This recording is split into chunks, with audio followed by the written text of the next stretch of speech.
À l'Éternel, la terre et ce qu'elle renferme, le monde et ceux qui l'habitent, car il l'a fondé sur les mers et a fermi sur les fleuves.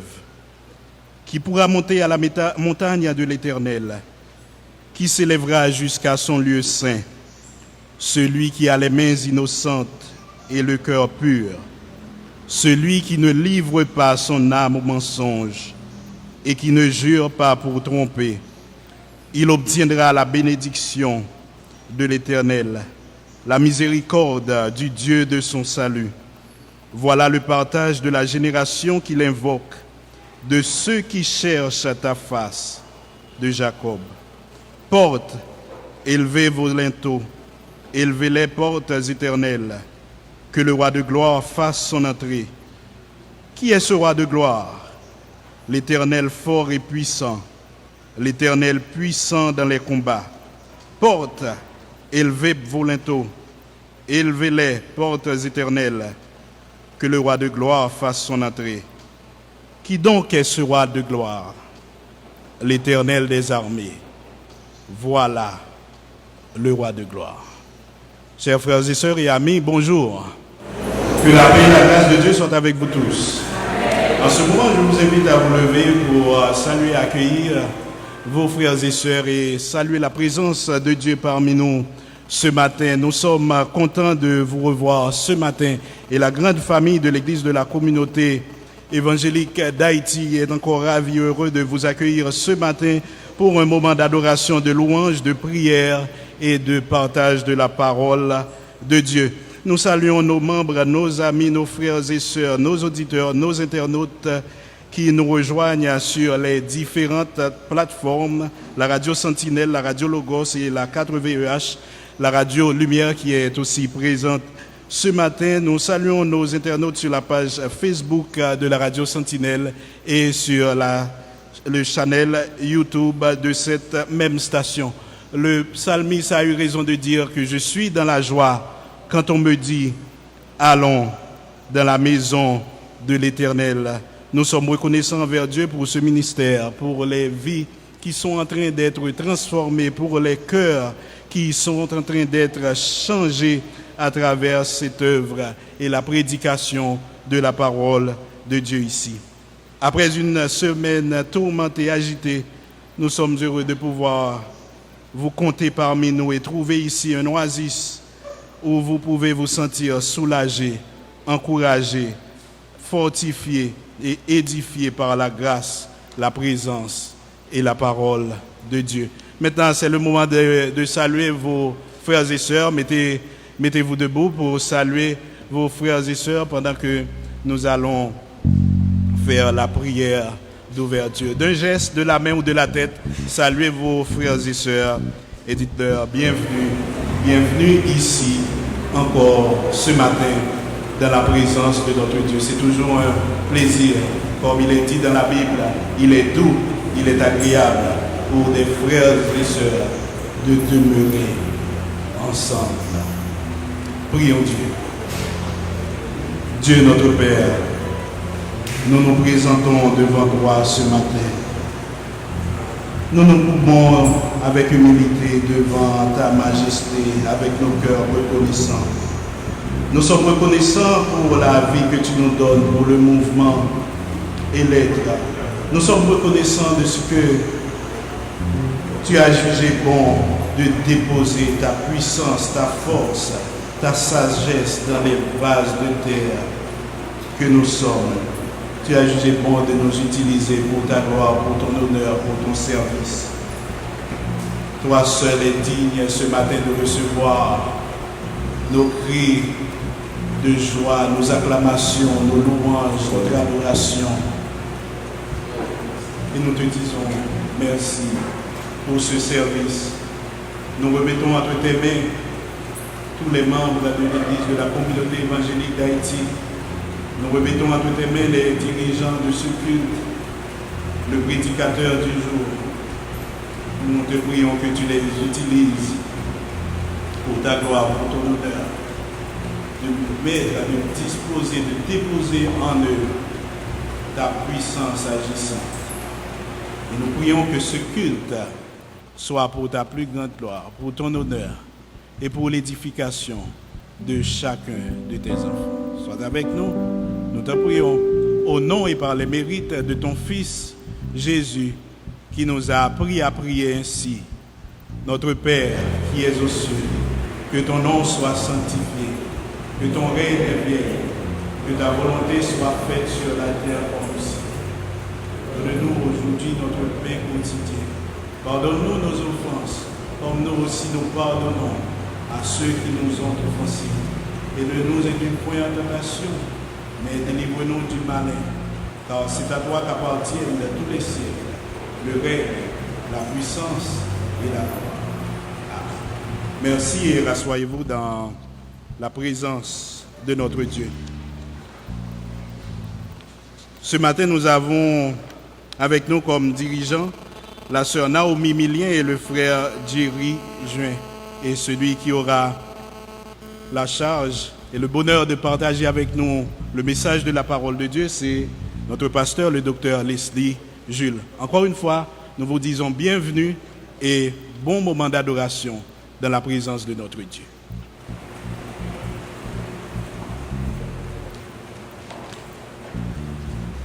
Assemblée de l'ECEH, rendez à l'Éternel gloire et honneur. Rendez à l'Éternel gloire pour son nom. Prosternez-vous devant l'Éternel avec des ornements sacrés. Bonjour, chers frères et sœurs. Bienvenue au culte du dimanche 10 octobre 2020. Nous saluons les auditeurs de la radio Lumière, la radio Sentinelle, la 4 VEH, de la radio Logos et tous ceux qui nous regardent live sur Facebook. Car le Seigneur ne délaisse pas son peuple, il n'abandonne pas son domaine. Est-ce pour cela que nous pouvons avoir un cœur joyeux, un cœur plein d'espérance? Chantons ensemble le numéro 10 du chant d'espérance français, Mon cœur joyeux, plein d'espérance. Je vous invite à vous mettre debout pour entonner ce chant.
à 18.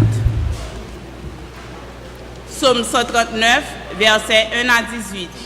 À l'unisson. Éternel, tu me sondes et tu me connais. Tu sais que je m'assis et que je me lève. Tu pénètres de loin ma pensée. Tu sais que je mange et quand je me couche. Et tu pénètres toutes mes voies. Car la parole n'est pas sur ma langue. que déjà, ô Éternel, tu la connais entièrement. Tu m'entoures par derrière et par devant, et tu mets ta main sur moi. Une science aussi merveilleuse est au-dessus de ma portée. Elle est trop élevée pour que je puisse la saisir. Où irai-je loin de ton esprit, et où fuirai-je loin de ta face? Si je monte aux cieux, tu y es. Si je me couche au séjour des morts, t'y voilà. Si je prends les ailes de l'aurore et que j'aille habiter à l'extrémité de la mer, là aussi ta main me conduira et ta droite me saisira. Si je dis, au moins les ténèbres me couvriront, la nuit devient lumière autour de moi. Même les ténèbres ne sont pas obscures pour toi. La nuit brille comme le jour et les ténèbres comme la lumière. C'est toi qui as formé mes reins, qui m'as tissé dans le sein de ma mère. Je te loue de ce que je suis une créature si merveilleuse. Tes œuvres sont admirables et mon âme te reconnaît bien. Mon corps n'est point caché devant toi. Lorsque j'ai été fait dans un lieu secret, tissé dans les profondeurs de la terre, quand je n'étais qu'une masse informe, tes yeux me voyaient. Et sur ton livre, tous inscrits les jours qui étaient destinés, avant qu'aucun d'eux n'existât. Que tes pensées, ô Dieu, me semblent impénétrables, que le nombre en est grand. Si je les compte, elles sont plus nombreuses que les grains de sable. Je m'éveille et je suis encore avec toi. Amen. Chantons ensemble la doxologie qui se trouve au numéro 170 des Chants d'Espérance français. Seigneur, sanctifie nos jours, nos moments.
À présent, nous faisons place à Frère Jerry Join qui va nous conduire dans la prière de confession.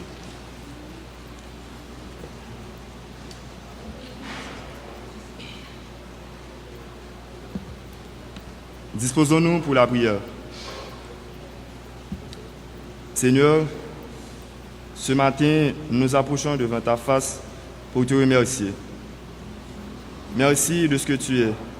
Merci d'être notre Dieu. Et merci de nous accepter comme étant tes enfants. Merci de ton amour, de ta grâce, de ta fidélité et surtout de ta miséricorde, Seigneur. Merci de nous avoir rachetés au prix du sacrifice vivant de ton Fils Jésus, notre frère. Mais malgré cela, nous ne pouvons nous passer de notre nature pécheresse. Nous ne cessons de poser des actions en contradiction à celles dont tu nous as prescrites. Nous commettons l'adultère, nous ne cessons de mentir, de tromper les autres, et parfois même, Seigneur, nous avons tendance à oublier que tu nous as appelés à nous aimer les uns les autres. Nous trahissons nos frères, nous faisons des mauvaises choses. Mais Seigneur, ce matin, nous voulons te demander pardon. Pardon pour toutes les fois où nous t'offensons à travers nos actions, nos comportements, nos pensées. Et Seigneur, nous voulons te demander pardon en toute conscience, car nous savons que nous sommes des pécheurs. Et tu nous appelles à te demander pardon, car tu es un Dieu fidèle et juste, et tu pourras nous pardonner, Seigneur Dieu. Aide-nous ce matin à t'offrir un culte agréable. Utilise-nous, assiste-nous, et que ce culte soit comme étant un parfum de bonne odeur devant toi. Dirige-nous, bénis-nous, et Seigneur, prends plaisir à ce culte. Nous t'en prions ainsi dans le nom de ton Fils Jésus, qui vit et qui règne au siècle des siècles. Amen.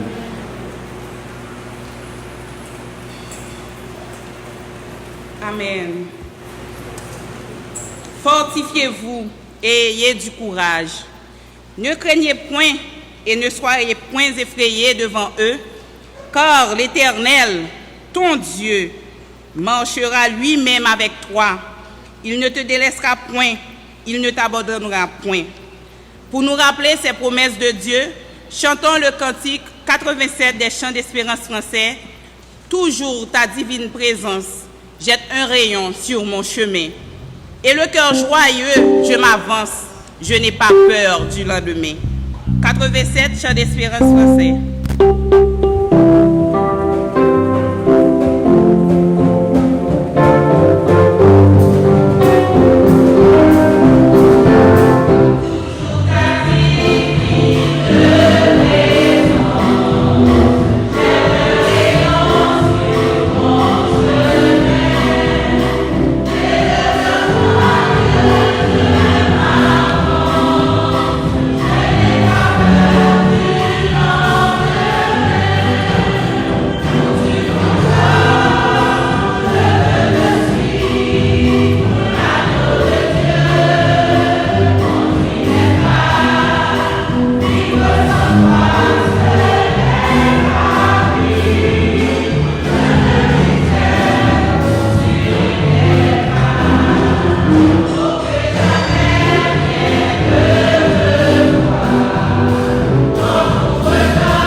Connaissons le vrai repos, une paix parfaite sous les ailes de notre Seigneur.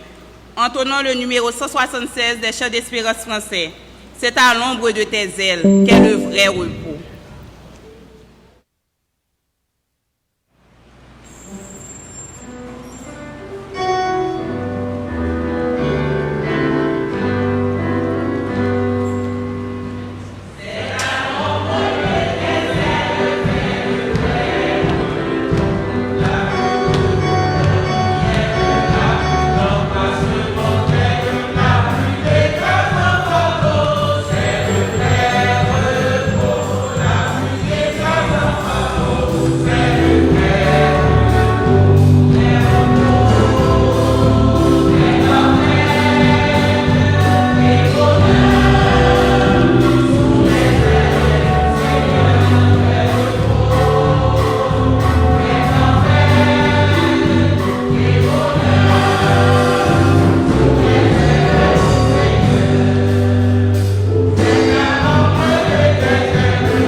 moment pour saluer nos visiteurs. Nous ne savons pas, avons-nous des visiteurs avec nous ce matin de l'Assemblée? Nous leur prions de se mettre debout s'ils sont présents, s'il y en a.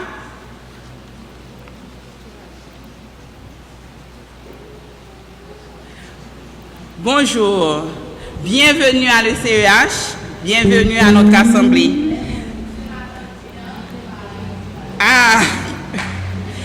Nous sommes heureux de faire votre connaissance ce matin.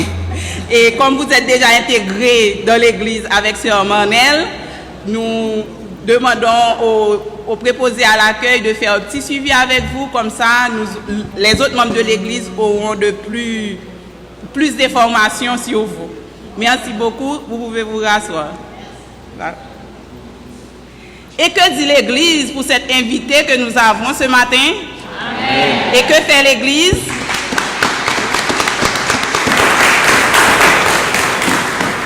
Nous saluons chaleureusement tous les membres des différents groupes de l'Église, les membres du comité exécutif, les membres du secrétariat de l'Église, les membres du corps des diacres, du GSP, du groupe des hommes, du groupe des dames, de l'association de la jeunesse, de l'école du dimanche, l'équipe multimédia, le chœur de louange, la grande chorale, le service d'accueil, sans oublier le personnel de soutien. C'est encore le moment pour l'Assemblée de se saluer fraternellement et nous allons le faire tout en suivant les consignes, en chantant gaiement à qui il est beau de voir des frères. Vous pouvez vous mettre debout, vous saluer tout en respectant les consignes sanitaires.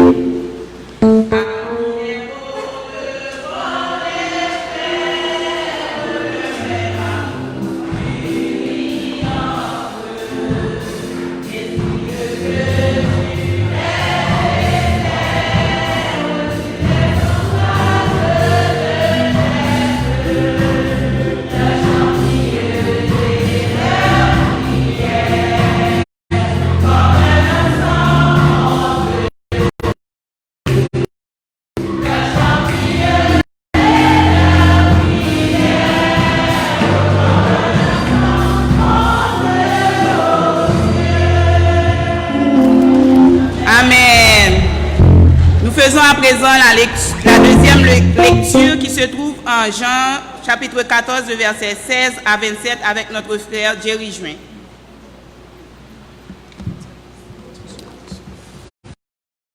Nous trouvons la lecture dans le livre de Jean, le 14e chapitre, les versets 16 jusqu'au 27e verset. Jean 14, versets 16 à 27. Et moi, je prierai le Père, et il vous donnera un autre consolateur, afin qu'il demeure éternellement avec vous. L'Esprit de vérité que le monde ne peut recevoir, parce qu'il ne le voit point et ne le connaît point. Mais vous, vous le connaissez, car il demeure avec vous, et il sera en vous. Je ne vous laisserai pas orphelins, je viendrai à vous. Encore un peu de temps, et le monde ne me verra plus. Mais vous, vous me verrez, car je vis et vous vivrez aussi. En ce jour-là, vous connaîtrez que je suis en moi et que vous êtes en moi et que je suis en vous. Celui qui a mes commandements et qui les garde, c'est celui qui m'aime. Et celui qui m'aime sera aimé de mon Père. Je l'aimerai et je me ferai connaître à lui. Jude, non pas l'Iscario, lui dit: Seigneur, d'où vient à connaître à nous et non au monde? Jésus lui répondit: Si quelqu'un m'aime, il gardera ma parole, et moi l'aimera. Nous viendrons à lui et nous ferons celui qui ne garde point mes paroles. Et la parole que vous entendez n'est pas de moi, mais du Père qui m'a envoyé. Je vous ai dit ces choses pendant que je demeure avec vous, mais le Consolateur, l'Esprit Saint, que le Père enverra en mon nom, vous enseignera toutes choses et vous rappellera toutes choses. Je vous laisse la paix, je vous donne ma paix. Je ne vous donne pas comme le monde donne, que votre cœur ne se trouble point et ne s'arrête.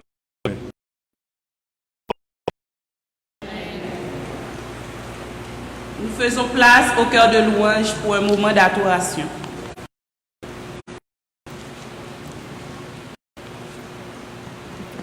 Nous sommes quand allons dans la maison du Seigneur.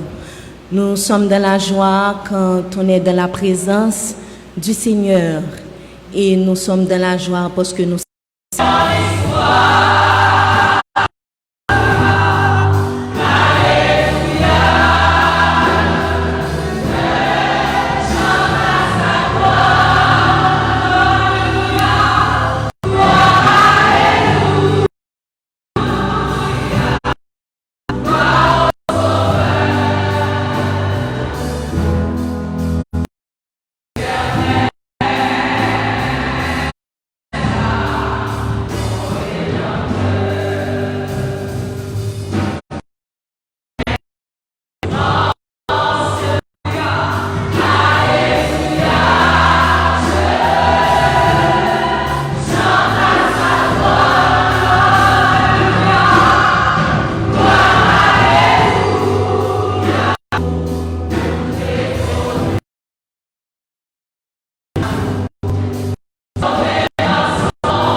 Acclamons le Dieu Tout-Puissant.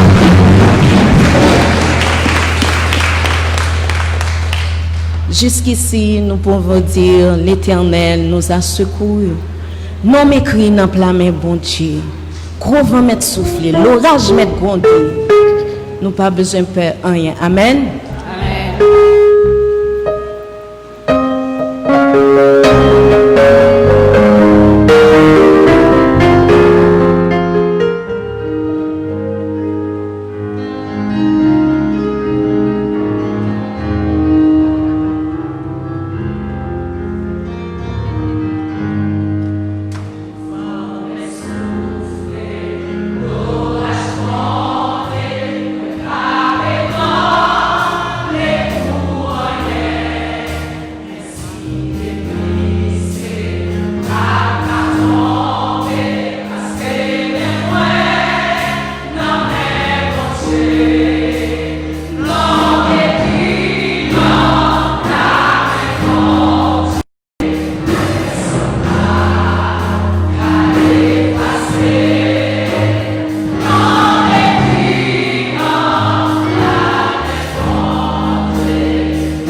Merci Seigneur. Merci Seigneur. Amen. Merci. Rassoyez-vous.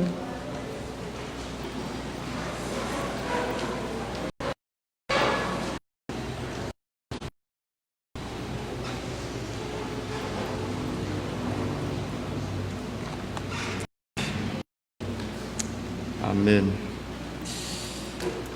La lecture en rapport avec le message se trouve dans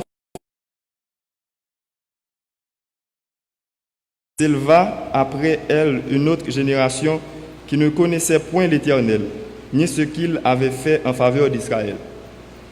Les enfants d'Israël firent alors ce qui déplaît à l'Éternel, et ils servirent les Baals. Ils abandonnèrent l'Éternel, le Dieu de leur père, qui les avait fait sortir du pays d'Égypte. Et ils allèrent après d'autres dieux, d'entre les dieux des peuples qui les entouraient. Ils se prosternèrent devant eux, et ils irritèrent l'Éternel. Ils abandonnèrent l'Éternel, et ils servirent Baal et les Astartés. La colère de l'Éternel s'enflamma contre Israël, et il les livra entre les mains de pilleurs, qui les pillèrent. Il les vendit entre les mains de leurs ennemis d'alentour, et ils ne purent plus résister à leurs ennemis. Partout où ils allaient, la main de l'Éternel était contre eux, pour leur faire du mal. Comme l'Éternel l'avait dit, comme l'Éternel le leur avait juré, ils furent ainsi dans une grande détresse. L'Éternel suscita des juges afin qu'ils les délivrassent de la main de ceux qui les pillaient. Mais ils n'écoutèrent pas même leurs juges, car ils se prostituèrent à d'autres dieux, se prosternèrent devant eux, ils se détournèrent promptement de la voie qu'avait suivi leur père. Et ils n'obéirent point comme eux au commandement de l'Éternel. Lorsque l'Éternel leur suscitait des juges, l'Éternel était avec le juge, et il les délivrait de la main de leurs ennemis pendant toute la vie du juge. Car l'Éternel avait pitié de leurs gémissements contre ceux qui les opprimaient et les tourmentaient. Mais à la mort du juge, ils se corrompaient de nouveau plus que leur père, en allant après d'autres dieux pour les servir et se prosterner devant eux. Et ils persévéraient dans la même conduite, le même endurcissement. Alors, la colère de l'Éternel s'enflamma contre Israël, et il dit: puisque cette nation a transgressé mon alliance que j'avais prescrite à ses pères, et puisqu'ils n'ont point à ma voix, je ne chasserai point devant eux aucune des nations que Josué laissa quand il mourut. Que je mettrai par elle, Israël, pour savoir s'ils prendront l'ordre ou non de suivre la voie de l'Éternel, comme leurs pères y ont pris garde. Et l'Éternel laissa en repos qu'il n'avait pas livré entre les mains de Josué. Il ne hâta point de les chasser. Et maintenant, nous faisons place à notre pasteur Coquillon, pour les annonces spéciales.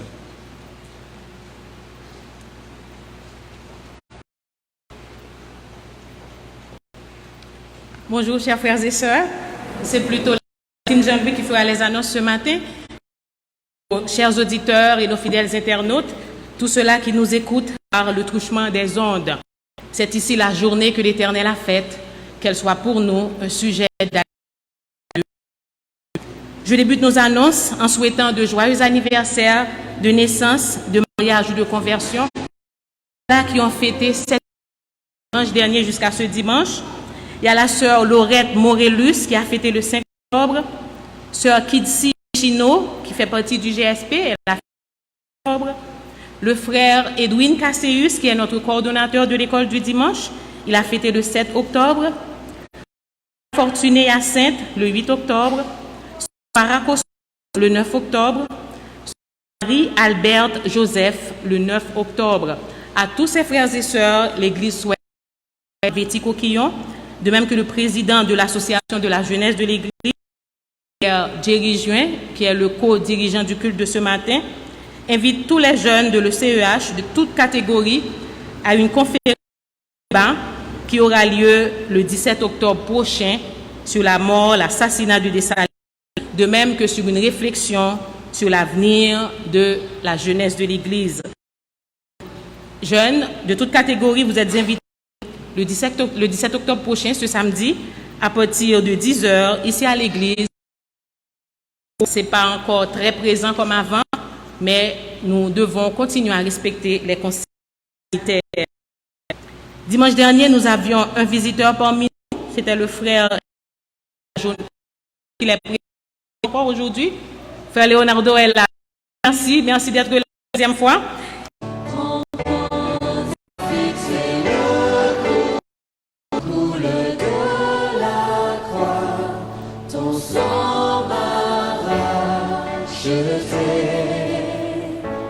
Tout ce que je suis me vient de toi, sans fin je te louerai.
Pour la prière d'intercession.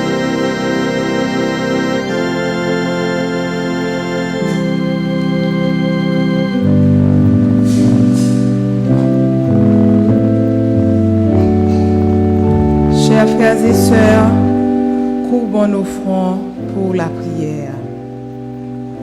Dieu de grâce, Dieu de bonté, Dieu de miséricorde, nous nous approchons de toi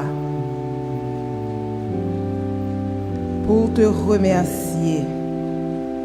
Merci Seigneur d'avoir été avec nous pendant toute la semaine. Merci de nous avoir gardés. Merci de nous avoir protégés. Merci Seigneur de nous avoir guidés. Merci Seigneur de nous donner l'opportunité d'être ensemble pour t'adorer en esprit et en vérité. Seigneur, nous avons toutes les raisons de te remercier. Merci encore une fois d'avoir épargné notre pays de cette pandémie. Nous n'avons pas le meilleur système de santé. Nous avons peu d'infrastructures sanitaires de qualité. Nous sommes quasiment dépourvus de tout. Nous n'avons pas ce qu'il faut pour avoir une bonne réponse. Mais tu l'as fait pour nous, Seigneur, pour la gloire de ton nom. Nous voulons te remercier. Nous voulons te demander de protéger les personnels soignants de tous les pays, ceux qui sont exposés en première ligne. Plus que jamais, ils ont besoin de toi. Nous commençons à voir qu'il y a l'émergence de nouveaux cas. Seigneur, pitié, fais grâce. Tu l'as fait pour nous, tu peux le faire également pour eux. Seigneur, tu dis dans ta parole, fais en tout temps par l'Esprit toutes sortes de prières et de supplications. Seigneur, nous avons peur. Nous voulons partager avec toi nos inquiétudes face à la situation qui prévaut en Haïti. Enlèvement de toutes sortes, assassinats, chômage, famine, sont autant de maux auxquels font face ce pays, cette population haïtienne. Seigneur, nous bouquets, Seigneur, nous pas capables encore. Nous ne savons à qui crier, nous ne savons à qui aller, mais nos yeux sont sur toi, car c'est toi qui as les paroles de la vie éternelle. Seigneur, parle dans le cœur de nos dirigeants afin qu'ils se soucient du bien-être de cette population. Seigneur, suscite des leaders à la hauteur de Daniel, à la hauteur de Néhémie. Nous avons besoin de leaders, de dirigeants qui se laissent pénétrer par ta parole. Dans le livre de Philippiens, le chapitre 2, le verset 4, tu dis que chacun de vous, au lieu de considérer ses propres intérêts, considère aussi ceux des autres. Seigneur, nous avons besoin de patriotes, pas de patripoches. Seigneur, fais-nous grâce. Cher Père, nous te remettons ton Église, l'Église de l'ECEH. Permets que nous soyons un phare. Permets que nous soyons le sel de la terre. Permets que nous répandions ta parole en tout temps, favorable ou non. Seigneur, nous avons besoin de gens audacieux pour toi. Nous avons besoin d'apprendre à faire des prières dangereuses. Nous avons besoin d'être obéissants. Nous avons besoin d'avoir la foi, parce qu'en toi, nous avons toutes les ressources. Seigneur, tu es le cep et nous sommes tes serments. Seigneur, fais-nous porter des fruits. Nous voulons te faire plaisir. Seigneur,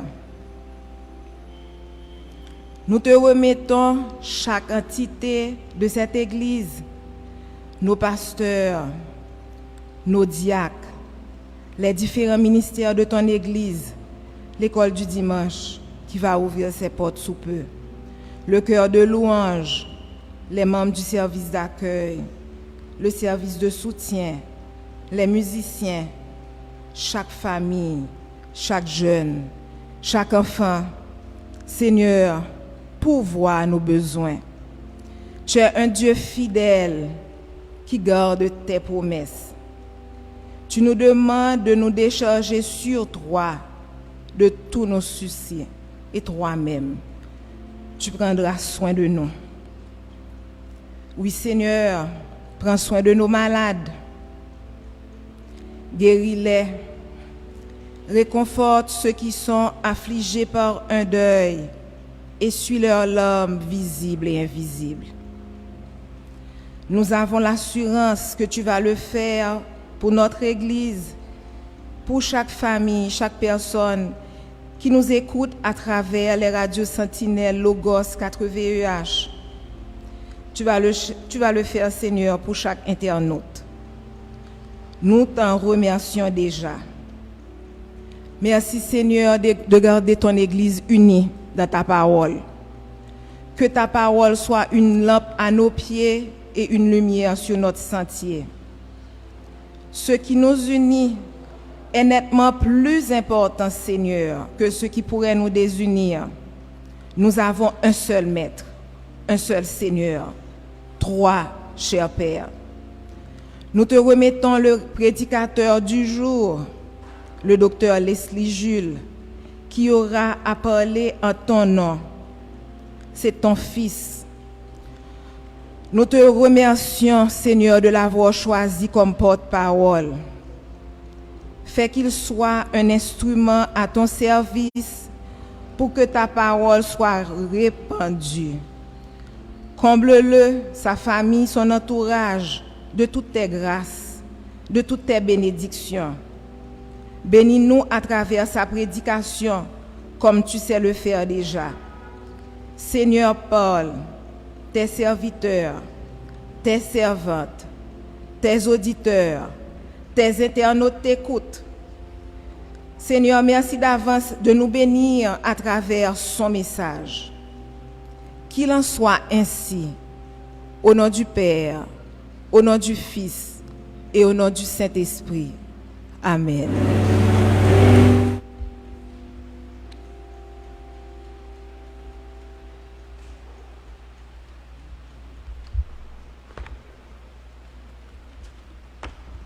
Nous appelons les parents de Kedjurayoli Louis Saint et ceux de Jose Jefferson Jean pour la présentation des enfants au Seigneur.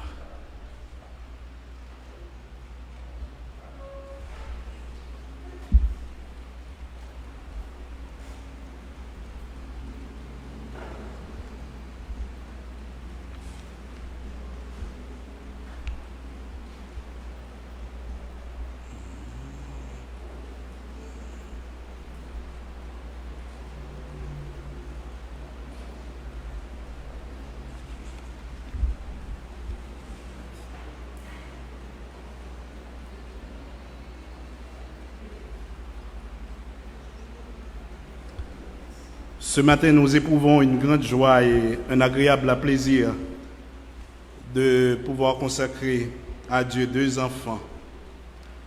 Et Jésus, durant son ministère terrestre, prenait plaisir à accueillir et bénir les enfants qui l'entouraient. C'est ainsi que Marc nous rapportait au 10e chapitre de son évangile ces paroles.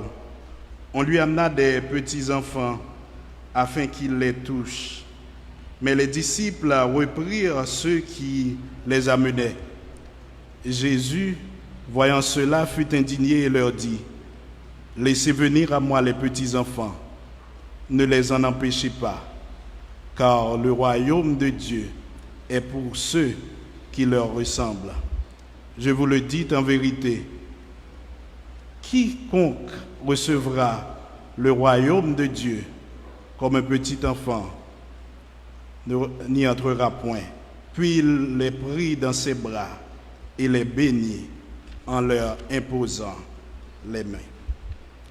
La cérémonie de présentation au Seigneur n'est pas une simple routine religieuse ou un rituel mystique par lequel on protège les enfants des mauvais airs. Cela montre cependant comment les parents sont reconnaissants envers Dieu pour le précieux cadeau qu'il leur a donné en bénissant leurs entrailles. Le psaume 127, verset 3 nous dit que les enfants sont un héritage de l'Éternel. Étant un cadeau précieux, cela engendre à la fois privilège et responsabilité. Et tout cela est basé sur cette parole enseignée dans le livre des Proverbes au chapitre 22, verset 6. « Instruis l'enfant selon la voie qu'il doit suivre, et quand il sera vieux, il ne s'en détournera pas. » Cela étant dit, les implications directes pour vous les parents sont que, premièrement, vous devez élever les enfants dans la droiture et la vérité. L'autorité des parents est essentielle pour la soumission à l'autorité de Dieu. Deuxièmement, le foyer doit être considéré comme un centre d'expérimentation de la vie chrétienne. C'est à la maison que les enfants doivent apprendre à connaître et apprendre à se soumettre à la parole de Dieu. Donc vous devez vous consacrer à passer du temps, à passer avec vos enfants. Aucun cadeau ne pourra remplacer la présence que les parents doivent à leurs enfants. Car la volonté de Dieu est que les enfants soient instruits premièrement par leurs parents. Donc, chers parents, vous êtes venus ici présenter vos enfants à Dieu. Nous voulons nous assurer que vous comprenez la dimension de cette responsabilité d'élever vos enfants dans la crainte de Dieu. Nous allons vous poser quelques questions et à la fin, si vous êtes d'accord, vous allez répondre « Oui, par la grâce de Dieu, nous le ferons ». Présentez-vous vos enfants à Dieu comme un sacrifice d'action de grâce? Promettez-vous d'élever vos enfants dans l'obéissance à la parole de Dieu? Promettez-vous de passer suffisamment de temps avec eux pour leur inculquer les valeurs chrétiennes afin de les discipliner et les guider dans la croissance sociale et spirituelle? Merci. C'est une grande et noble tâche que vous avez d'élever vos enfants afin que, devenus adultes, ils puissent être des servantes et des serviteurs pour Dieu et au service de la communauté. Je vais prier Dieu pour vous en ce moment. Prions Dieu. Notre Dieu, notre Père, nous nous présentons devant toi en ce moment solennel pour te rendre hommage pour cette faveur spéciale que tu accordes à ces bien-aimés en bénissant leur mariage par des enfants. Nous voulons prendre ce temps pour te présenter ces nouveau-nés et te les consacrer corps, âme et esprit. Nous te louons de ce qu'ils sont des créatures merveilleuses dont tu confies la tâche principale de les élever, de les instruire à leurs parents. Permets qu'ils grandissent dans la crainte de ta parole et que leurs parents puissent assumer valablement leurs responsabilités envers eux par une vie exemplaire, par des soins appropriés, par des moments de qualité. Nous prions que, devenus grands, ils puissent à leur tour te servir et être des hommes et des femmes intègres, utiles à ton service et à leur communauté. Nous prions que tu les fortifies, que tu leur permettes de grandir dans ta parole, dans ta volonté, et qu'ils soient des enfants qu'on reconnaisse qui sont de vrais chrétiens, des hommes des femmes sur lesquels on peut compter. Nous te réclamons ces faveurs au nom de ton Fils Jésus. Amen.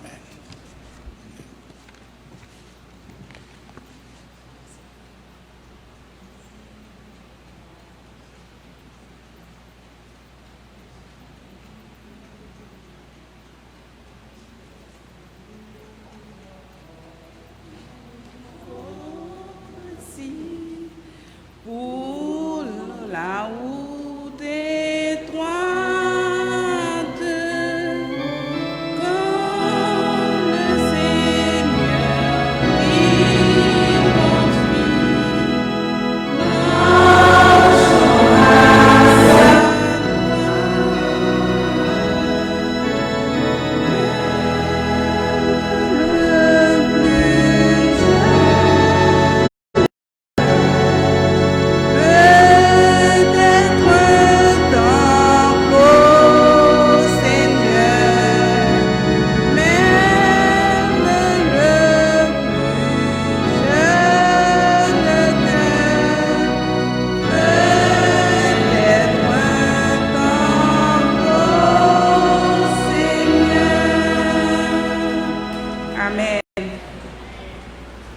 Pasteur Leslie Jules est un spécialiste en gestion et en entrepreneuriat. Il est également apologiste et pasteur conseiller de l'ECEH. Accueillons-le pour recevoir aujourd'hui la parole du Seigneur. Disposons nos cœurs.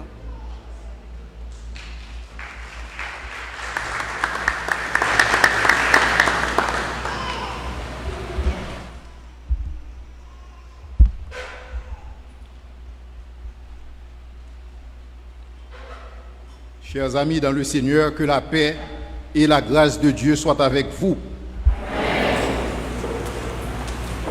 Si je vous demande quel est le verset principal du livre des Juges, il est évident que vous répondriez, en ce temps-là, il n'y avait point de roi en Israël et chacun faisait ce qui lui semblait bon. C'est ce refrain que nous trouvons en 2 fois dans le livre des Juges, en Juges 17, verset 6 et Juges 21, verset 25. Puisque ce texte se répète 2 fois dans ce petit livre, il est évident que c'est un texte très significatif. L'auteur du livre des Juges laisse supposer qu'une absence de leadership ou l'absence d'un monarque serait responsable de la décadence morale du peuple d'Israël et l'anarchie qui lui est corollaire. Chacun faisait ce que bon lui semblait. Ce n'est pas la première fois que l'homme redéfinit la moralité à sa façon. Depuis le Jardin d'Éden, Adam et Ève ont exprimé le désir de définir par et pour eux-mêmes ce qui est bien, ce qui est mal, et ceci en dehors des prescriptions divines. En redéfinissant le bien et le mal de manière relative, il est facile de se perdre, car il n'existe plus de standards, il n'existe plus de normes pour effectuer une comparaison objective. Or, il se trouve que certains pensent que nous vivons dans une société postmoderne. Et dans une société postmoderne, l'objectivité n'existe plus. Il n'est plus possible d'être objectif parce que nous sommes si conditionnés par la nature et par la culture. Et c'est ainsi que l'homme devient la mesure de toutes choses. À chacun sa vérité, à chacun son interprétation de la réalité. Et donc, dans un pareil contexte, il est normal de s'attendre à une crise d'autorité. Il est normal de s'attendre à l'anarchie et même à la guerre civile. La loi et l'ordre n'ont plus de force. Chacun fait ce que bon lui semble. Telle était la réalité durant la période des juges. En ce temps-là, les rues étaient vides en raison d'un contexte, en raison d'un climat de terreur, d'un climat d'insécurité. Et c'est ce que la prophétesse Déborah nous présente dans le livre des Juges, le chapitre 5, le verset 6. Déborah nous dit, en ce temps-là, pour signaler l'insécurité qui prévalait à cette époque, au temps de Shamgar, fils d'Anath, au temps de Jaël, les routes étaient abandonnées et ceux qui voyageaient prenaient des chemins détournés parce que les bandits de grands chemins semaient la terreur. Non seulement l'insécurité physique, mais aussi le kidnapping. Le kidnapping battait le record et même des jeunes filles étaient kidnappées en plein jour, selon Juges 21, les versets 16 à 21. Non seulement l'insécurité physique, non seulement le kidnapping, mais des crimes horribles étaient perpétrés. Et le livre des Juges nous parle dans Juges 19 d'un viol collectif qui a eu lieu sur la concubine d'un Lévite. Non seulement elle fut violée, mais elle fut aussi démembrée. Non seulement les juges, pendant cette période, les enfants d'Israël ont connu l'insécurité physique, Ils ont connu le kidnapping, ils ont connu des crimes horribles, ils ont connu des viols collectifs. Mais il y a aussi le fait que des conflits intermittents empêchaient la nation de s'unir comme un seul homme autour d'une vision commune. Et pire encore, les enfants d'Israël étaient oppressés par une coalition de nations étrangères qu'on pourrait appeler une communauté internationale d'alors, et ceci pendant plus de 111 ans. Toutefois, cette oppression de 111 ans n'était pas linéaire, parce que de temps à autre, Dieu suscitait des juges pour délivrer Israël quand la nation criait au secours. Mais tout de suite après, la nation retombait dans les mêmes histoires, car leur cri de détresse n'était pas accompagné d'une repentance sincère. Au total, la période des juges, qui est la période la plus sombre de l'histoire d'Israël, a duré 450 ans, entre la mort de Josué et l'ascension au pouvoir de Saül. L'apostasie caractérisait alors la décadence morale, et la décadence morale a conduit à l'anarchie. En ce temps-là, il n'y avait point de roi en Israël, et chacun faisait ce que bon lui semble.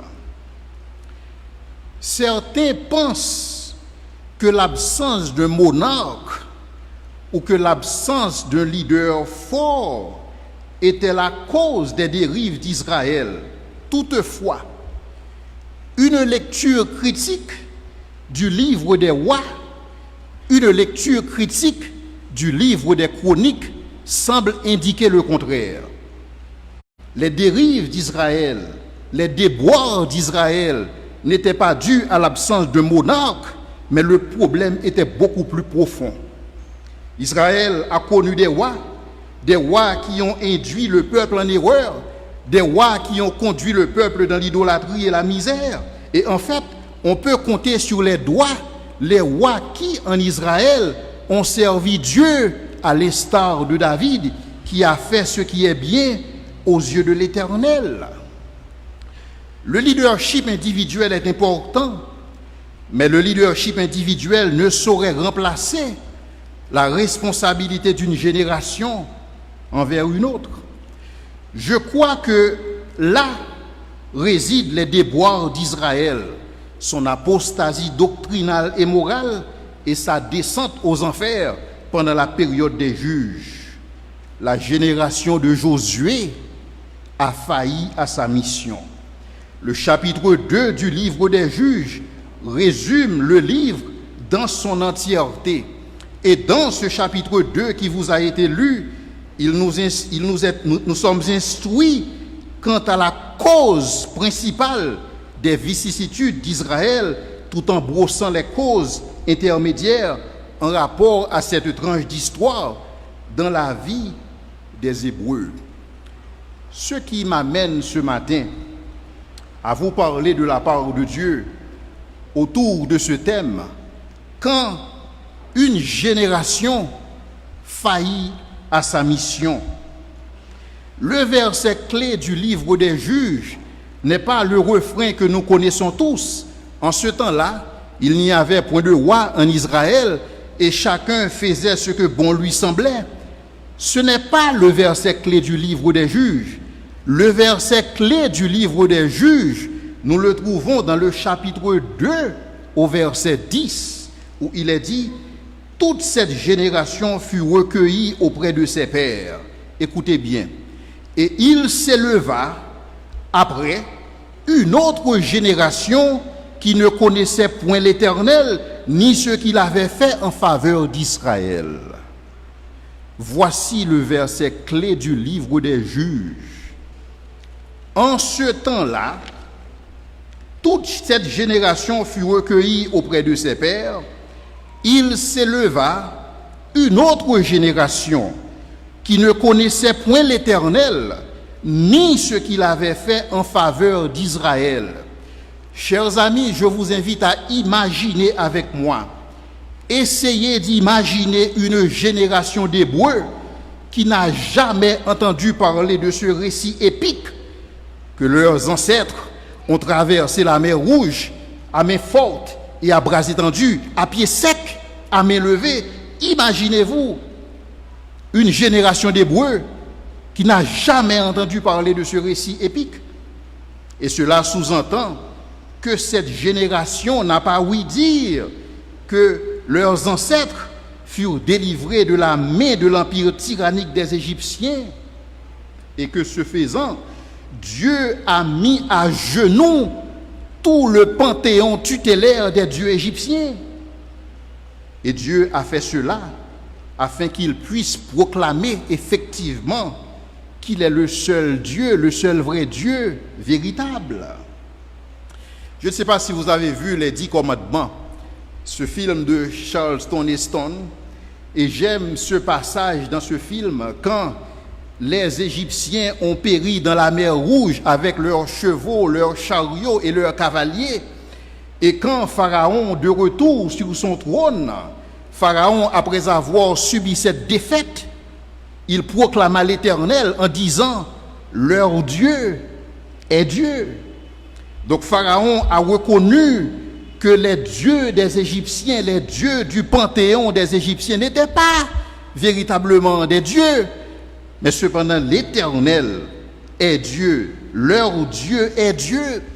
Et Dieu a fait cela pour que les Israélites sachent que les démons qui se font passer pour des dieux tutélaires, les démons qui se font passer pour des dieux bienfaiteurs, les dieux des nations ne sont pas comparables à lui.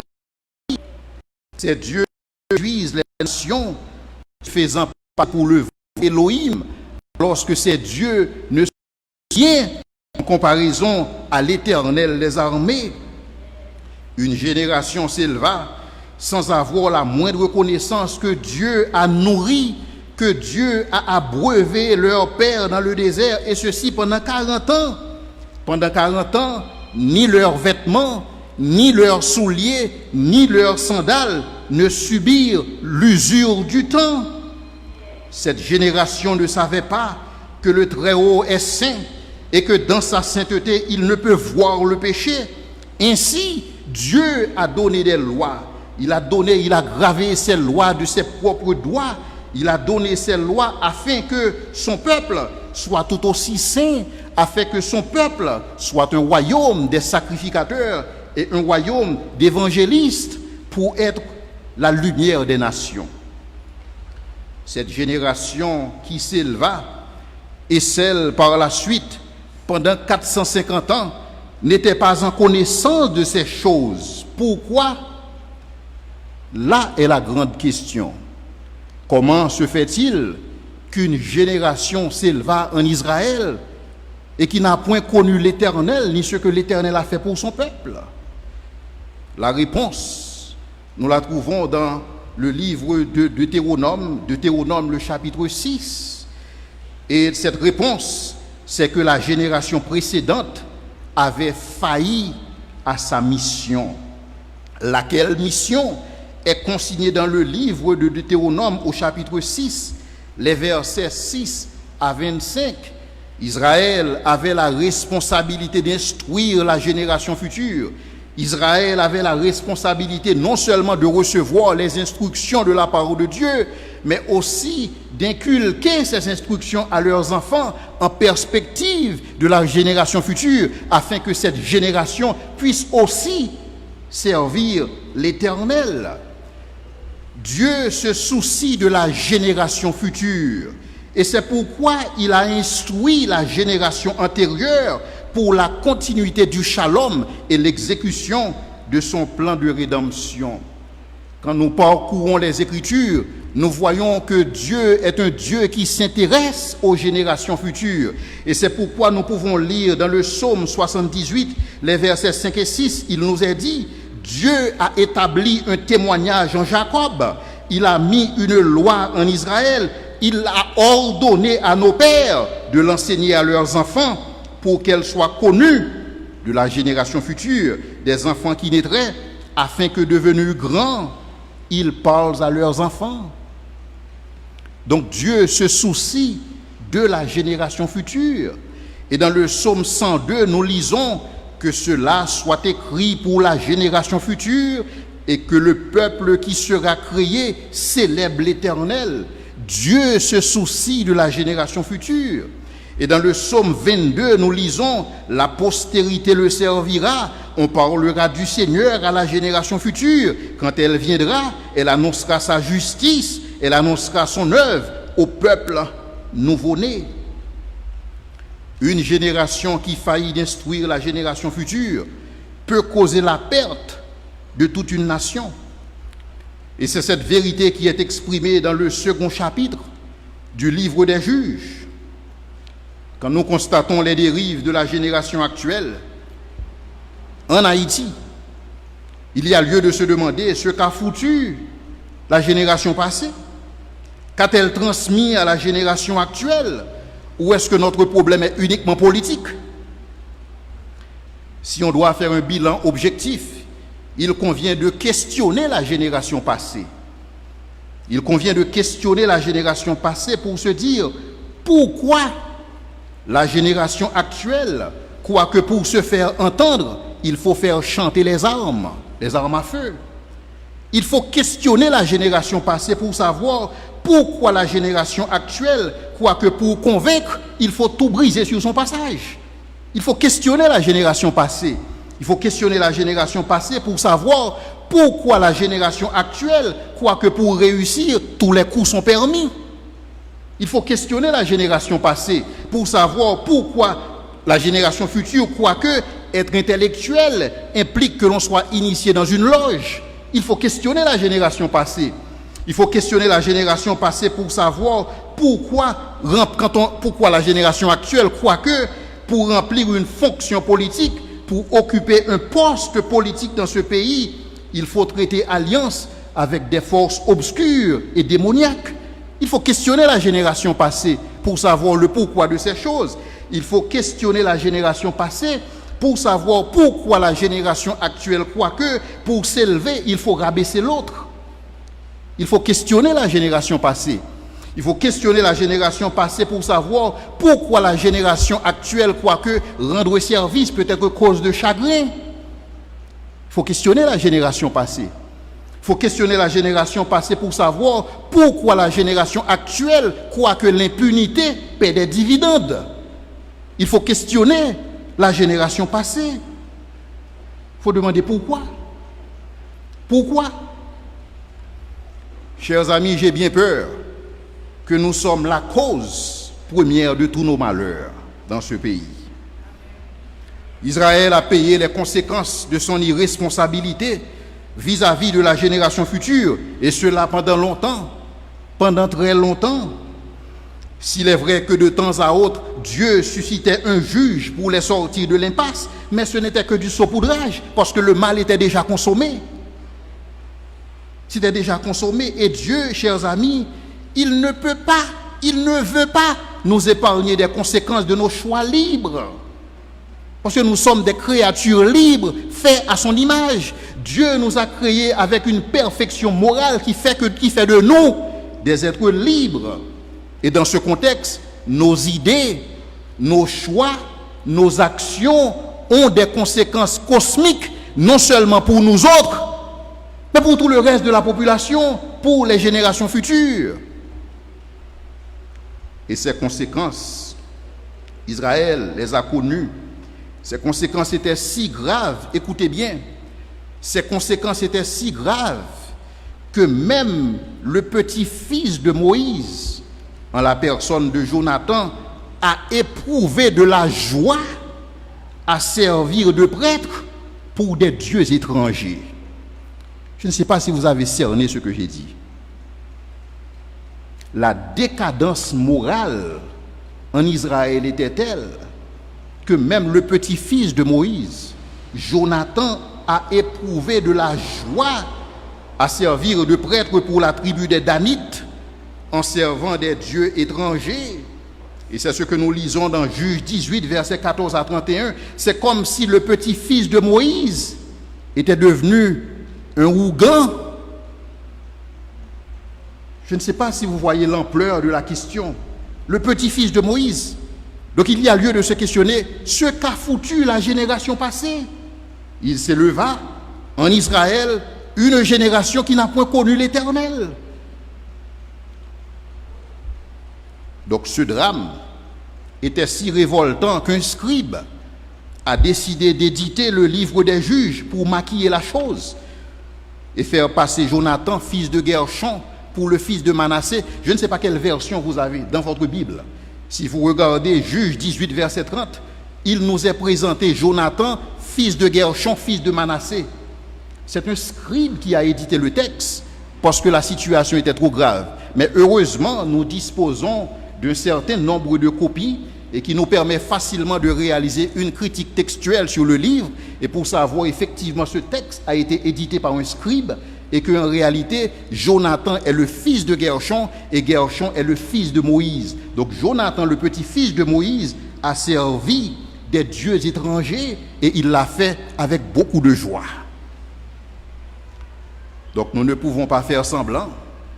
Ces scribes ont tenté de faire semblant pour maquiller la situation. Nous ne pouvons plus faire semblant. Nous avons aujourd'hui en Haïti une génération livrée à elle-même. Une génération qui n'a plus aucun repère, aucun modèle, aucun espoir. Nous ne pouvons plus faire semblant. Il faut en parler. Nous ne pouvons plus faire semblant. Nous ne pouvons plus maquiller la réalité comme ce scribe qui a maquillé le texte biblique. Et je dois vous dire, pointer le doigt vers un individu, pointer le doigt vers un leader en particulier n'est qu'une fuite en avant. C'est le témoignage que nous n'avons pas compris l'ampleur du problème. C'est le témoignage que nous n'avons pas compris la profondeur du bourbier où nous nous sommes retrouvés aujourd'hui en Haïti en 2021, en 2020. Donc il y a lieu de questionner la génération passée pour pouvoir comprendre ce qui se passe aujourd'hui et voir quelle doit être notre responsabilité vis-à-vis de la génération future si nous voulons continuer à exister encore en tant que peuple. Nous devons prendre connaissance de cette réalité où nous sommes retrouvés. Mais cependant, je dois vous dire que tout n'est pas perdu. Dieu a un faible reste encore aujourd'hui en Haïti.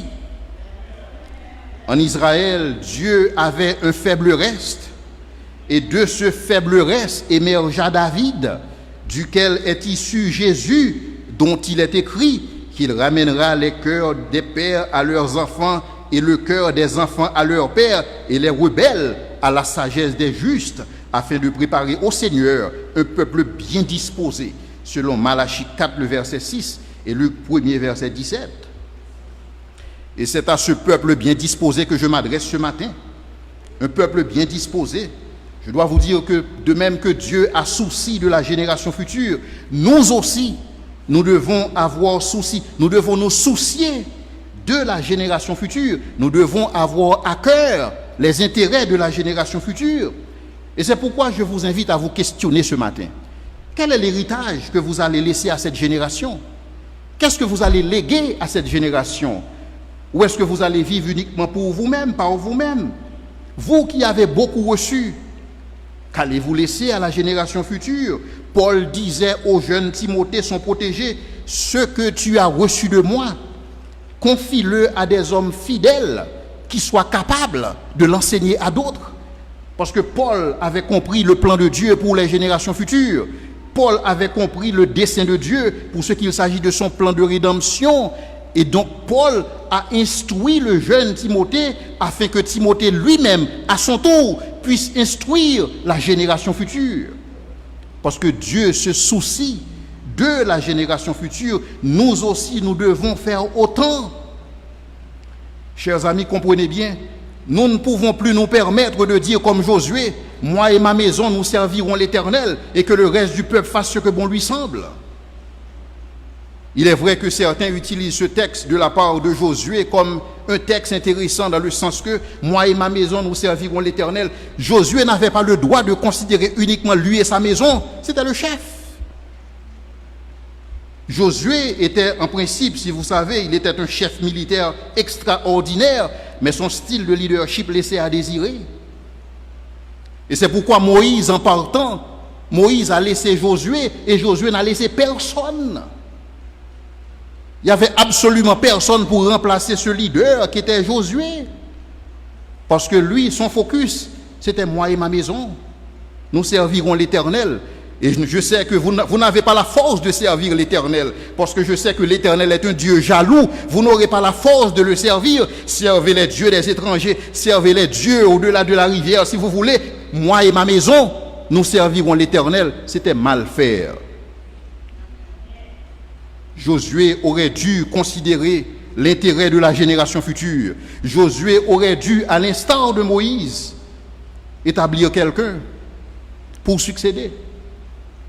Josué aurait pu instruire les gens, instruire le peuple, en sorte que la génération future, le peuple qui serait né, célèbre l'Éternel. Et c'est ce que David avait compris. Et c'est pourquoi David insiste autant. David arrive jusqu'à demander à Dieu de lui conserver la vie afin qu'il puisse instruire la génération future. Parce que c'est tout ce qu'il a à cœur. Il ne vivait pas uniquement pour lui-même, mais il avait à cœur le souci, la réalité, les intérêts de la génération future. Donc Josué était un bon chef militaire, mais son style de leadership laissait à désirer. Et aujourd'hui, nous disons, béni soit l'Éternel, Dieu nous a suscité un autre Josué, en la personne de Yeshua, parce que le nom de Josué, en principe, c'est Yeshua, en hébreu, et Yeshua, c'est le nom de Jésus. Donc on aurait pu appeler Jésus Josué. Dieu nous a suscité un autre Yeshua, Dieu nous a suscité un autre Josué, et qui, lui, nous donne le repos véritable. Parce que l'ancien Josué ne pouvait pas nous donner le repos, parce qu'il n'a pas fait ce qu'il devait faire vis-à-vis de la génération future. Mais Dieu nous a donné Jésus, qui nous donne le vrai repos. Et lui, il nous a tracé la voie. Et ce faisant, il nous a dit de faire des disciples. Et le fait pour nous de faire des disciples, c'est parce que nous avons à cœur la génération future. C'est pourquoi nous faisons des disciples. Et c'est pourquoi il nous a envoyés. Comme le Père m'a envoyé, moi aussi, je vous envoie faire des disciples. Et c'est ce que nous devons faire. Nous devons nous investir dans cette génération actuelle, en perspective de la génération future. Et c'est ainsi que nous pourrions adresser ce problème chronique et qui sévit en Haïti. Et c'est ainsi que la génération future n'aura pas à questionner ce que cette génération a foutu. Parce que nous aurions laissé un héritage, un peuple bien disposé pour la gloire de Dieu. Je prie que le Seigneur vous bénisse dans cette œuvre. Et je prie que, à l'instar de Paul qui disait, soyez donc mes imitateurs, parce que moi j'imite Christ. Chers amis, nous avons cette responsabilité de parler de la sorte. Il ne convient pas que Paul soit le seul à pouvoir dire « Soyez mes imitateurs ». En tant que chrétiens, nous avons cette responsabilité de parler à cette génération actuelle et de leur dire « Soyez mes imitateurs, comme moi aussi, je suis l'imitateur de Christ. » Que le Seigneur vous bénisse.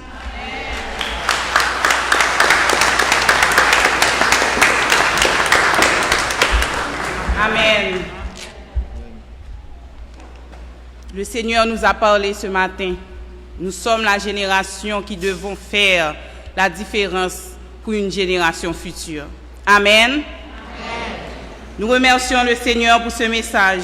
Nous remercions le docteur Leslie Jules pour ses rappels combien édifiants en cette période où l'engagement chrétien doit se faire sentir et est plus que nécessaire. Amen.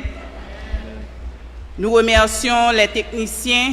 Nous remercions les auditeurs de la radio Lumière, de la radio Sentinelle, 4VEH Logos et tous ceux qui nous suivent live sur Facebook. Nous remercions la direction de la radio Sentinelle ainsi que tous les techniciens qui ont rendu possible la rediffusion de ce culte. Nous remercions l'équipe de direction de culte. Merci, frère Dieu. Nous remercions les membres du chœur de louange, l'équipe multimédia, le service d'accueil et le service de nettoyage. Nous demandons à l'Assemblée de se mettre debout. Nous allons entonner ensemble « Debout, Sainte Cohorte ». Après quoi, le docteur Leslie Jules viendra pour l'appel à la conversion et la prière finale et la bénédiction seront assurées par le pasteur Coquillon. Debout, Sainte Cohorte, soldats du roi des rois. Tenez d'une main forte l'étendard de la croix.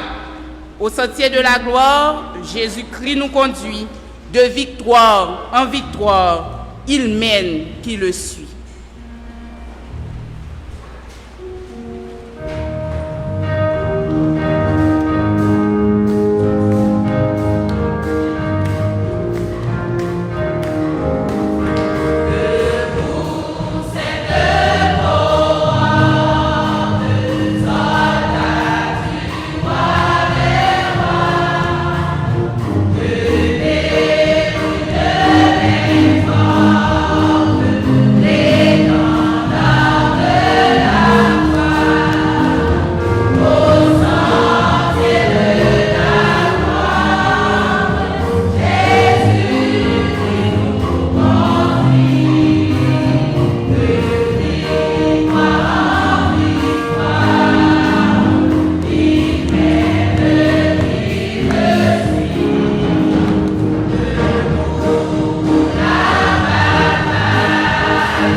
Chers amis, nous bénissons le Seigneur pour sa grâce et nous lui disons merci de nous avoir parlé ce matin.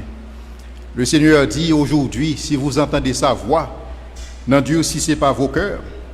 Chers amis, nous vivons dans des temps troublés et que le Seigneur est le seul à pouvoir nous donner ce repos véritable. Et je pense à Augustin qui disait « Nos cœurs sont sans répit jusqu'à ce qu'ils trouvent le repos dans le Seigneur. Et c'est ce repos qui vous est offert ce matin, vous qui ne connaissez pas encore le Seigneur. Le Seigneur vous dit, venez à moi vous tous qui êtes fatigués et chargés, et je vous donnerai le repos. Le Seigneur a prouvé qu'il était compétent. Il a prouvé qu'il était capable, le seul capable à pouvoir vous assurer ce repos véritable en sa résurrection. Dans sa résurrection entre les morts, Jésus-Christ a prouvé qu'il est le Dieu véritable, qu'il est le Kyrios, celui qui peut vous donner le repos que vous cherchez tant. Et c'est pourquoi ce matin, je vous invite à fléchir les genoux devant ce Dieu créateur, de lui donner vos cœurs, parce que lui, il saura le transformer pour sa gloire. Il saura vous accorder ce repos que Josué n'a pas pu fournir aux enfants d'Israël, mais que le Seigneur Jésus peut offrir, parce que lui seul peut sauver parfaitement. Donc je prie que le Seigneur vous bénisse et soyez encouragés par ces paroles. Mais pour vous qui connaissez déjà Dieu, le message de ce matin est très clair. Dieu veut que vous soyez ses imitateurs dans votre génération. Et Dieu veut que vous soyez en mesure d'impacter la génération future pour sa gloire. Parce que c'est un Dieu qui se soucie de la génération future. Et Dieu veut que nous partagions son souci à travers nos actions, à travers nos idées, à travers nos comportements, que nous puissions influencer cette génération présente en perspective de la génération future. Donc je vous invite à méditer ce message au cours de la semaine, à ruminer ce message dans vos cœurs, à demander à Dieu quelle est votre part de responsabilité dans ce pays. Parce que vous n'êtes pas ici par hasard. La Bible nous dit dans le livre des Actes des Apôtres que Dieu a établi la demeure des hommes. Personne ne vit dans une société par hasard. Dieu a déterminé les bornes et la durée de notre vie dans chaque pays. Alors il n'importe pour nous de savoir, de demander à Dieu pourquoi sommes-nous ici. Nous ne pouvons pas être ici uniquement comme des consommateurs. Nous vivons, nous mourons et c'est fini. Dieu a investi en vous et Dieu s'attend à recevoir un retour sur investissement. Et ce retour sur investissement, Dieu l'aura dans la génération future, quand ce peuple qui sera créé, ce peuple qui sera né, célébrera l'Éternel. Je prie que le Seigneur vous bénisse richement et bonne semaine.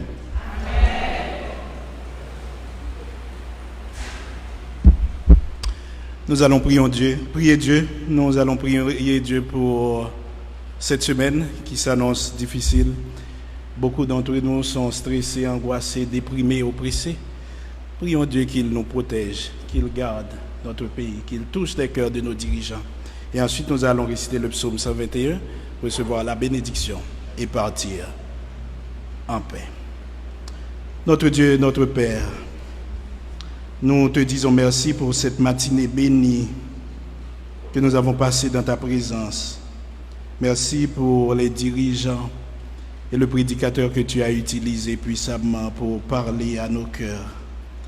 À travers les cantiques qui ont été chantés, nos cœurs ont été bénis. Nous avions été édifiés par les lectures de ta parole. Nous sommes reconnaissants pour ta parole qui a été prêchée avec puissance, clarté et persuasion. Tu as parlé à nos cœurs et nous disons oui, oui à ta parole. Nous ne voulons pas être comptés parmi ces générations d'hommes et de femmes qui ne te connaissent pas. Nous ne voulons pas être reconnus pour cette génération qui fait ce que bon leur semble. Nous ne voulons pas être cette génération qui faillit à sa mission et que nos enfants grandissent sans connaître ta parole, tes lois, tes ordonnances, qu'ils grandissent sans connaître ton nom et loin de ta volonté. Mais nous voulons qu'on reconnaisse notre génération comme des gens qui appartiennent à Dieu, comme ces gens-là qui publient la justice, les lois de Dieu, qu'on nous reconnaisse comme tes serviteurs. Nous te prions, Père, pour cette semaine qui s'annonce difficile. Nous réclamons ta protection sur chacun de tes enfants et surtout le pays. Et comme tu le fais toujours, nous prions que tu interviennes à ta manière, à main forte et à bras étendus. Comme tu le dis dans ta parole, Invoque-moi au jour de la détresse, je te délivrerai et tu me glorifieras. Nous te demandons, cher Seigneur, d'intervenir pour tes enfants, de prendre le contrôle de la situation. Il y a parmi nous ceux qui sont stressés, ceux qui sont angoissés, ceux qui sont déprimés, ceux qui se sentent oppressés. Nous savons que tu as pitié, tu as toujours pitié, bonté, compassion pour tes enfants. Nous comptons sur toi. Nous comptons sur toi car ta parole dit que tu es pour nous un refuge et un appui, un secours qui ne manque jamais dans la détresse. Et c'est pourquoi nous sommes sans crainte quand la terre est bouleversée et que les montagnes chancellent au cœur des mers. Nous nous approchons de toi en ce moment. Nous prions que ces paroles deviennent une réalité dans la vie de chacun de nous, dans la vie de chacun de tes enfants et dans la vie de notre pays, Seigneur. Maintenant que nous allons partir, nous prions que cette parole que tu as plantée dans nos cœurs ce matin, que tu nous permettes de la garder, de la ruminer chaque jour, chaque minute, chaque seconde, et que nous sachions que tu ne nous as pas plantés ici, tu ne nous as pas déposés ici par hasard, mais chacun de nous, en tant que vos ambassadeurs, nous avons un rôle à jouer dans cette société, dans cette communauté, dans ce pays que nous appelons notre pays en Haïti. Nous prions que nous puissions nous lever comme cette sainte cohorte et prendre le contrôle de ce pays. Nous te réclamons ces faveurs au nom et par les mérites de ton Fils Jésus. Amen. Ensemble, le psaume 121. Je lève mes yeux vers les montagnes, d'où me viendra le secours. Le secours me vient de l'Éternel qui a fait les cieux et la terre. Il ne permettra point que ton pied chancelle. Celui qui te garde ne sommeille plus. Voici, il ne sommeille ni ne dort, celui qui garde Israël. L'Éternel est celui qui te garde. L'Éternel est ton ombre à ta main droite. Pendant le jour, le soleil ne te frappera point, ni la lune pendant la nuit. L'Éternel te gardera de tout mal. Il gardera ton âme. L'Éternel gardera ton départ et ton arrivée dès maintenant et à jamais. Amen. Recevons la bénédiction. Confiez-vous en l'Éternel à perpétuité, car l'Éternel est le rocher des siècles. Ne vous inquiétez de rien, mais en toutes choses, faites connaître vos besoins à Dieu, par des prières, des supplications et avec des actions de grâce. Et la paix de Dieu qui surpasse toute intelligence gardera nos cœurs, nos pensées, nos âmes, en Jésus-Christ dès maintenant et à jamais. Gloire à Dieu notre Créateur. Gloire à Christ notre Rédempteur. Gloire à l'Esprit consolateur. Louange et gloire au Dieu sauveur.